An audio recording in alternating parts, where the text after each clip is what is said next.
शेतकरी मित्रांनो, आज आपण आहोत अहिलानगर जिल्ह्यातील संगमनेर तालुक्यातील तळेगाव दिघे या गावामध्ये.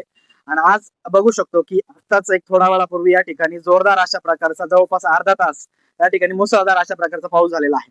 मित्रांनो, उद्या संक्रांत आहे आणि अशा संक्रांतीच्या आदल्या दिवशी आपल्या भाजीपाला पिकांवरती त्या ठिकाणी ही पावसाची निमित्ताने ही ओढवलेली एक संक्रांत आहे.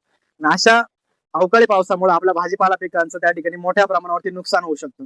म्हणूनच मित्रांनो, अशा वेळेस आपल्या भाजीपाला पिकांचं रक्षण करण्यासाठी, त्यांची काळजी घेण्यासाठी आपल्याला त्या ठिकाणी सर्वात प्रथम आपल्या पिकामध्ये जर पाणी साचत असेल तर अशा वेळेस आपल्या पिकांमधील पाण्याचा निचरा कशा पद्धतीने होईल याची काळजी घेणं आपल्याला अत्यंत महत्वाचं आहे.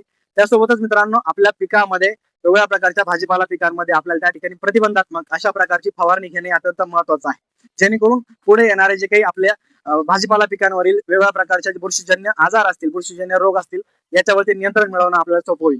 मित्रांनो, ही फवारणी घेत असताना त्यामध्ये आपल्याला कॅप्टन 2 ग्रॅम प्रति लिटर सोबत सिलिकॉन 2 ग्रॅम प्रति लिटर अशा प्रकारची पहिली फवारणी आपल्याला त्या ठिकाणी घ्यायची.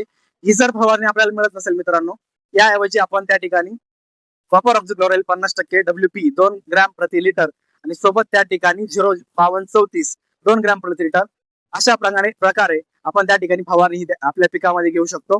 मित्रांनो, याही पेक्षा जर आपल्याला वेगळी फवारणी त्या ठिकाणी जर घ्यायची असेल अशा वेळेस आपण सल्फर 80% WDG फॉर्म्युलेशन मधलं 2 ग्रॅम प्रति लिटर सोबत 0050 2 ग्रॅम प्रति लिटर आणि त्यासोबत चिलेटेड मॅग्नेशियम 1 ग्रॅम प्रति लिटर या प्रमाणामध्ये आपण आपल्या वेगवेगळ्या प्रकारच्या भाजीपाला पिकांमध्ये अशा अवकाळी पावसाच्या वातावरणामध्ये तातडीची फवारणी ही नक्कीच त्या ठिकाणी घेऊ शकतो. मित्रांनो, आपल्याकडे सुद्धा अशा प्रकारचा पाऊस झालाय का, आपण कोणती कोणती पिकं केलेली आहेत आणि आपण कुठल्या प्रकारची फवारणी त्या ठिकाणी घेता, कमेंट बॉक्स मध्ये नक्की कळवा.